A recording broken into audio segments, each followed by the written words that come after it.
সকালে বাসি কাজ বাজ সেরে একটু নিরিবিলি চা খেয়ে তারপরেই ঘরের বিছনা ফেছনা লাস্টের দিকে গুছিয়ে তারপরে রান্না করি। বিছনাটা আবার পরিপাটি করে না গুছাতে পারলে ভাল লাগে না।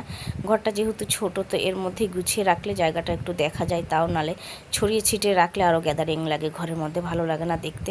কেউ একজন হুট করে চলে আসলো, আবার ভালো লাগে না যে হুট করে চলে এসে কেউ। তা আবার সবসময় মানুষ গুছিয়ে বাগিয়ে রাখতে পারে না, অনেক রকম কাজ থাকে। তো এগুলো বিছনা গুছিয়ে তারপরে রান্নাটা বসিয়ে দিই 9টার মধ্যে প্রতিদিন।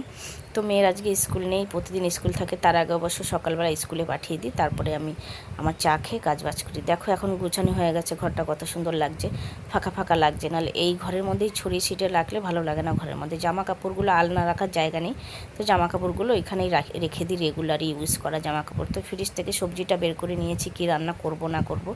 প্রতিদিনই আমাদের সবজি আনে। এই যে উচ্ছে কুমড়ো কেটে নিয়েছি, ভেন্ডি কেটে নিয়েছি, ভেন্ডি রান্না করব, ভেন্ডির ঝাল, উচ্ছে কুমড়ো ভাজা, সোয়াবিন আলুর তরকারি, তো আবার চাটনি। তো রান্নাবান্না হয়ে গেছে, সেটার ভিডিও আর করতে পারিনি। যাই হোক বন্ধুরা, ভিডিওটি ভালো লাগলে একটু ফলো করে দিয়ে যাও আর পাশে থাকো। বাই বাই, পরে আবার দেখা হবে।